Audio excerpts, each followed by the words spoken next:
Var. Bugün gerund mövzusu ilə bağlı 6 sualı sizlər üçün izah edəcəm. Deməli, gerund mövzusu müəyyən qədər şagirdlərə, yəni abituriyentlərin imtahanına da düşür. Müəllimlər imtahanına da, müəllimlərin işə qəbul imtahanına da xüsusilə düşür. Və özüm də keçən imtahana hazırlaşarkən bu mövzuda çoxlu testlər işləmişdim.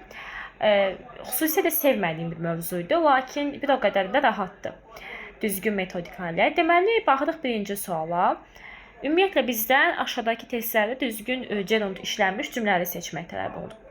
Biz gerundu tapmaq üçün gerundun qaydasını bilməliyik. Ən birinci qaydamız gerund article ilə işlənməz. Gerund mübtəda olduqda xəbəri təkdə qəbul edir. Həmçinin deməli gerund sifət yox, ismin xüsusiyyətini daşıyır. Yəni isim kimi cümlədə mübtəda və ya tamamlıq olar. Eyni zamanda gerund əsas feildən sonra gəlir və ing şəkilçisi üzərir. Və söz önlərindən sonra da biz gerund yazırıq, lakin hər söz önüdən sonra yazdığımız da gerund deyil. Bəzən bu feil sifət bir də ola bilər. İndi baxırıq birinciyə. Biz birincidə sonu ing ilə bitən gerunda oxşayan buildings sözünü görürük.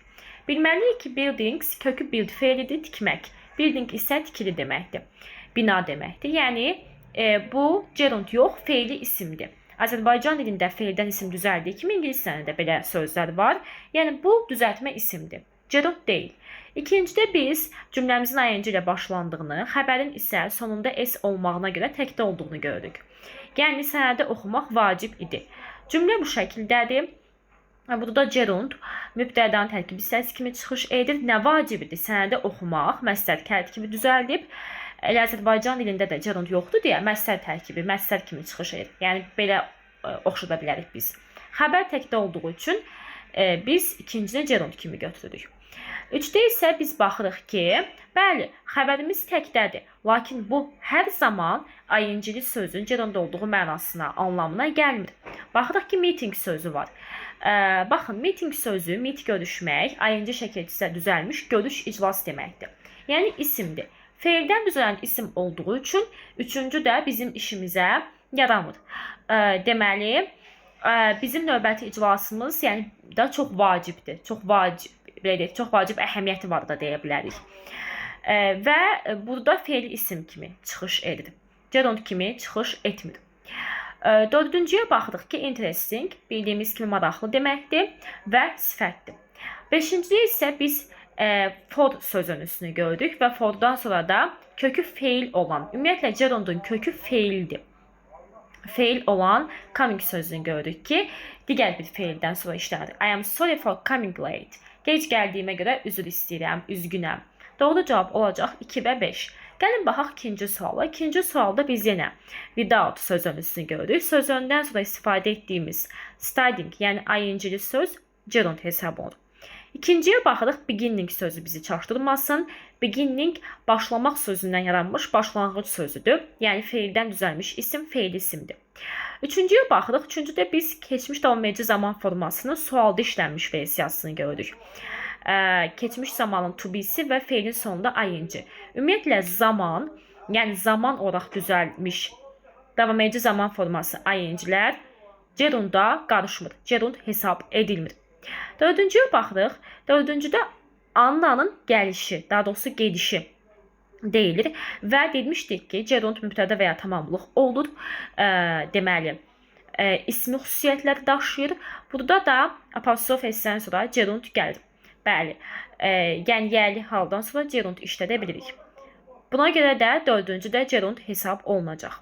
Beşincidə isə anything bildiyimiz kimi əvəzlikdir. Interesting isə sifətdir. Heç biri gerund deyil. Üçüncüyə baxırıq. Biz to be ing görürük. Yəni indiki davam edici zaman formasıdır. Telefon hal-hazırda zəng çalır. Zaman forması gerund deyil. İkincidə yenə meeting sözünü görürük. Ümumiyyətlə müəyyən sözlər var ki, bunu həm abituriyentlər, həm də müəllimlər əzbərləməlidirlər ki, kökləri feildə olsa, onlar feili isimdir. Meeting, building, məhz bu kimi sözlər gerund hesab oluna bilməz. Üçüncüdə isə biz in sözünü görürük və indən sonra, yəni sözündən sonra işlənmiş ing məhz gerund həm feil, həm ismi xüsusiyyətini daşıyır. Deməli, o lüğətləri toplamaqla maraqlanır. Olacaq gerund. Dörddə baxırıq. 4-də biz going ifadəsi görürük. Yenə to be, going bu zaman ifadəsidir. Zaman gerund deyil. Çünki gerund zamana görə dəyişmir. Zaman məzmununu daşımır. Morning isə təbii ki də yəni səhər deməkdir. Bu sözdə gerund hesab oluna bilməz. Sadə bir sözdür. Gerundun kökü feil olmalıdır. 5-ciyə baxırıq ki, biz burada my reading görürük. Deməli, yerlik əvəzliklərindən hansı ki isimlə işlənir və apostrof s, yəni ismi yerli halından sonra gələn ing bəli gerund hesab olunacaq. Doğru cavab buna görə də olacaq. B variantı 3-5. 4-cü sualın izahı ilə davam edirəm. 4-cü sualda of sözünüzü görürəm. Ofdan sonra gələn ing gerund hesab olunacaq. 2-ciyə baxıram. Deməli, uşaqların rəsmləri, drawings görürəm. Yenə draw çəkmək, drawing rəsm. Bunun özü müstəqil bir sözdür. İsimdir, feili isimdir. Ona görə də 2 yanlışdır. 3-də mən enjoyed feili görürəm. Mənim əsas feildən sonra gələn ing-li feilim. Hansı ki 8-ci sinif məktəb dərsində bu mövzu var. Bəzi feillərdən sonra ing, yəni gerund, bəzilərindən sonra to, yəni infinitiv məsəl işlənir. Məhz sitting feili burada gerunddur. Deməli, cavab A variantı olur. 4-də meeting feili isimdir. 5-də verb preparing zamandır. Keçmiş davam edici zaman formasıdır. Zaman forması gerund ola bilməz. 5-ci sualda mən shopping görürəm. Shopping feili isimdir, gerund deyil. İkincidə mən aboutdan sonra, yəni söz öndən sonra ing gördüyüm üçün bəli gerunddur. 3-də zaman formasıdır. Çünki to be ing, yəni keçmiş davam edici zaman formasıdır. Zaman forması gerund ola bilməz. 4-də baxıram deməli. 4-də seeing that he was late, he took a taxi. Burada hərəkət var. Yəni o gecikdiyini görərək taksi ilə getdi, taksi götürdü, taksi çağırdı belə deyək. Görərək bunu elədi. Hərəkət necə təzə elədiyini bildir. Bu feili sifət 1-dir. 5-cidə isə prefer, enjoy kimi deməli bizim ing, yəni gerund tələb edən feillərimizdəndir ki, 5-də gerundda hesab olunacaq. Yəni cavab olacaq C variantı. 6-cı sualda mən yenə like feilindən sonra ing görürəm. Feildən sonra ing gerunddur. Biri götürəcəm. İkincidə findings, gerund cəmlənmir, gerund article-da işlənmir. Feili isimdir, tapıntılar deməkdir. 2-ni götürməyəcəm. 3-də article var, götürməyəcəm. 4-də söz öndən sonra götürəcəm. 5-də isə mən deməli baxıram ki, özündən sonra isim gəlibdir və hansı ki burada mining sözü sifət funksiyasını daşıyır. Gerund isə Azərbaycan dilində tam qarşılığı yoxdur, lakin məsələ oxşuyur. İkili xüsusiyyət daşıyır. Kökü feil olur, feilə oxşuyur. Bir də isim kimi cümlədə mübtədə və tamamlıq ola bilir. Yəni gerund ən vacib xüsusiyyətləri article-da işlənməz, cəmlənməz, əsas feildən sonra gələr apostrof s-dən yerli haldan sonra gələr.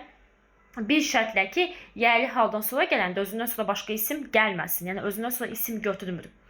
Və cümlənin əvvəlində olanda xəbəri təkdə olar. Eyni zamanda zamana görə dəyişməz. Bu qədər. Ümid edirəm ki, sizin üçün qısa da olsa faydalı bir video oldu. Daha çox izahlar üçün YouTube kanalıma abunə ola bilərsiniz. Sualınız, maraqlandığınız bir hissə varsa şərhdə qeyd edin. Həmçinin ətraflı məlumatı keçdiyim dərslərlə bağlı Instagram səhifəmdə qeyd edə bilərsiniz. Aşağıda onu da yerləşdirəcəm. Növbəti videoda görüşərik. Sağ olun.